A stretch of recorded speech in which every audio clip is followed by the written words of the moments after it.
Hi East Harlem students, it's Miss Downey, and I hope that you're all safe and sound at home. I'm actually safe and sound at my home too. I'm actually up with my parents in Albany, New York.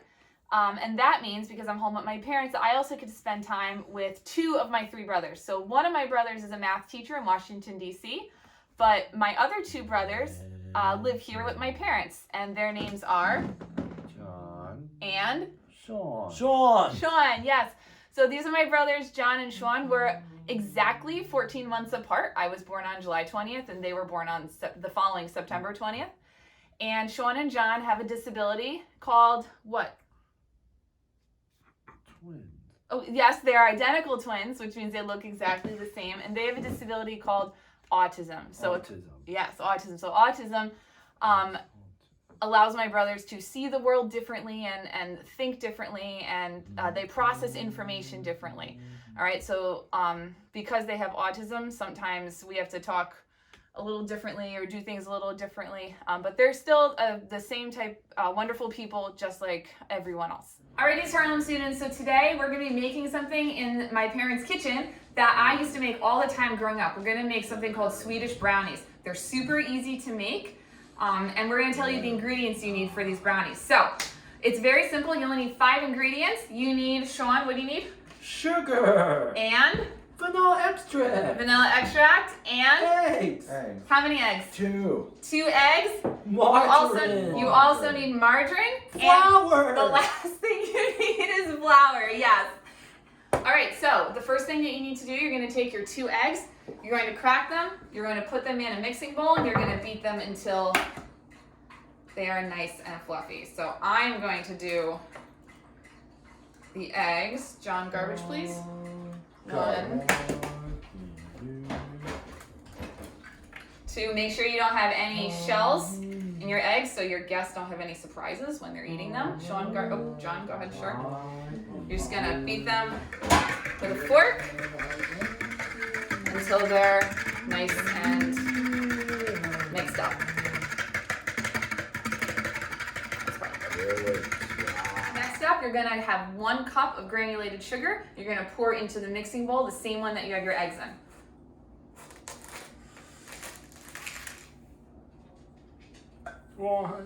So let's see, Sean, that's about half a cup, maybe another one. And then Sean, check. Are we at 1? No. Put a little bit more, just a little bit. Yay! What? And John, does that look like 1 cup? Yes. All right, I think we're set. So then you're gonna take your sugar and pour it in with the eggs and stir it up. So, East Harlem students, once you have your eggs and sugar mixed up, it's going to look something like this in the bowl. So now we need to add the rest of the ingredients. So that would be your vanilla extract, your flour, and your butter. Just make sure you add the butter last, it'll make everything easier. So the first thing we're gonna do to our ingredients, we're gonna add our flour. Sean, can you do that for me, please? Yeah. Awesome, thank you. So we're gonna pour in the flour, and John's gonna stir it up. All right, while John is stirring, I'm gonna add the vanilla extract. This is kind of a tricky step. All right, the instructions say that for the vanilla extract, you only need 1 teaspoon. I'm probably gonna add 2 because I really like these to taste extra vanilla-y. Just 1 and 2. And John's gonna keep stirring. John's gonna keep stirring up all of the ingredients. Make sure you get all the flour on the sides.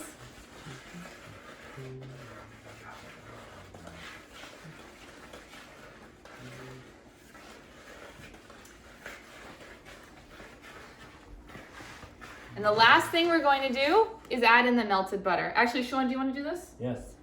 Pour very carefully so it doesn't splatter. And go ahead, John. So the butter, I didn't say before how much butter you need, so you need 1 stick. So 1 stick of butter is equivalent to half a cup.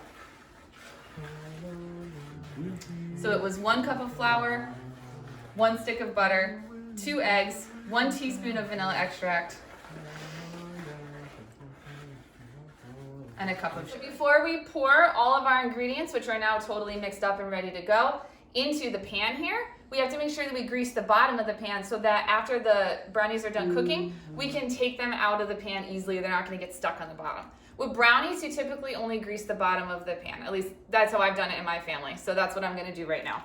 So we're just going to run a little margarine along the bottom of the pan here. All right, so something that I should have done in the beginning that I completely forgot to do is preheat our oven before we put our brownies in to bake. So sweetest brownies should be preheated at 325 degrees. So I'm just going to quickly...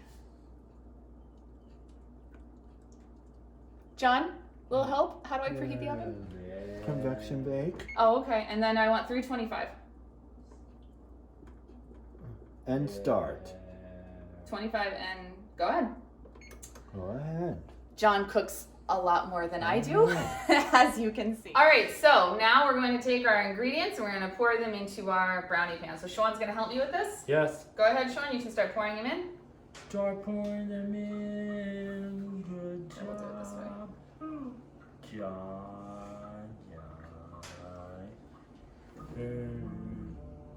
Sean, over here. Grow. So you want to use a spatula to make sure that you get all of the brownie out of the pan and lay it as evenly as possible. All right, so once your oven's preheated, you can put the brownies in the oven. Try to put the brownies in the oven where they're kind of in the middle. So you want them on the middle rack so that they're equally heated on the top and the bottom. So go ahead, Sean. Good. Put it in the oven. Sean, watch put on the other one. Yeah, that one's probably better. Don't touch anything because it'll be hot. Make sure it's nice and centered. And you're gonna cook your brownies for 30 minutes. So since Sean is better with the oven than I am, Sean's gonna set it for 30 minutes. Go ahead. 30 minutes. 30 minutes. Timer on. 30 minutes. 30 minutes. And start. Start! All right. So while we're waiting for our brownies to bake, I'm gonna sit here with John and we're gonna talk to you guys a little bit about autism. So sometimes people with autism have a really hard time relating to other people. They have a hard time putting themselves in other people's shoes and understanding how other people are feeling. Right, John? Yes. Do you sometimes have a hard time understanding what people are saying and how they feel? Yes. All right. Sometimes when you have autism, you have a hard time processing information too.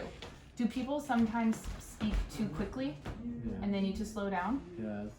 Yeah, sometimes you have to slow down so that someone with autism can really understand what you're saying. But people with autism also have really amazing gifts too.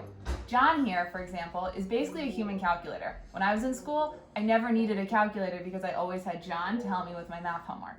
So here's an example. Ready, John? Yes. All right. John, what is 34 times 57?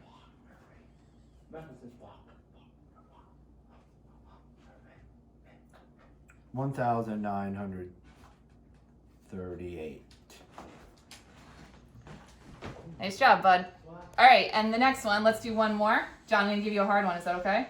Yes. Okay, John, what is 365 times 36?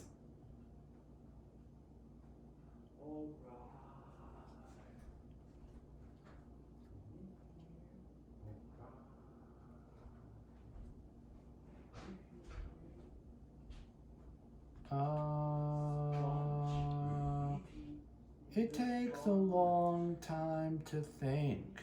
That's okay. And is it okay if it takes a long Do you know the answer? 365 times 36?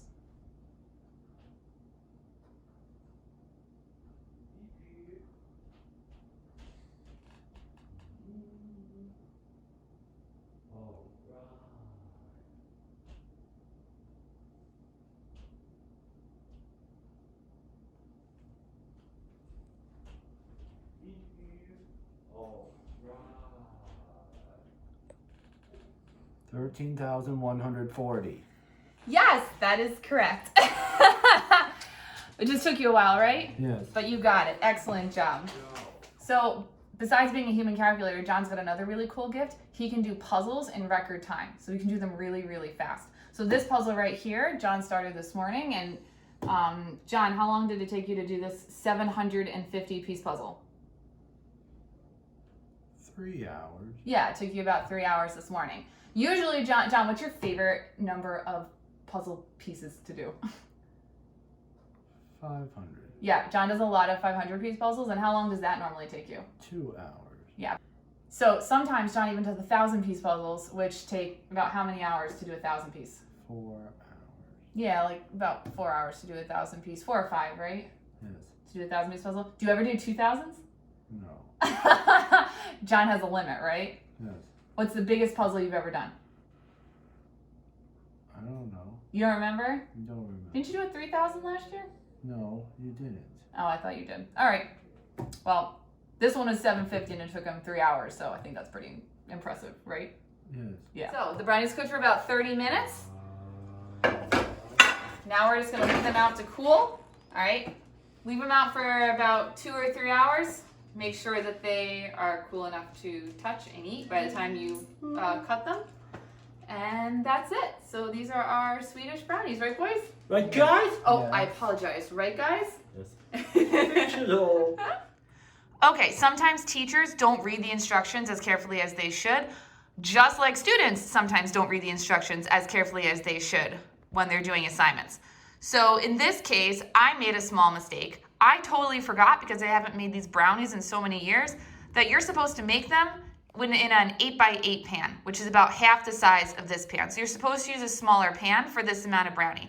If you bake these brownies in a 13x9 pan like I have here, they're still gonna come out okay, they're gonna be fine. It's just they're gonna be very thin and a little bit more on the drier side. It's gonna be more like cake, like a drier cake. So lucky for my brothers, they actually like the drier brownies, so they're fine with these. But I just wanted to make that clear that this recipe is supposed to be in an 8x8 pan, not a 13x9. Hi, East Harlem students. So I hope that you guys really enjoyed this video. And I miss you all dearly, and I hope that you're staying safe and doing all right at home. So from my family to yours, and that includes my dog Lily, who decided to join us for this goodbye. I hope that you guys are okay, and I hope that I get to see you sooner than later. So enjoy the brownies. I used to make them all the time when I was younger, so it was really cool to make them again. I haven't made them in years. And yeah, so hopefully I see you guys sooner than later. Bye, East Harlem students. Bye, Bye, East Harlem students. students. No more East Harlem students.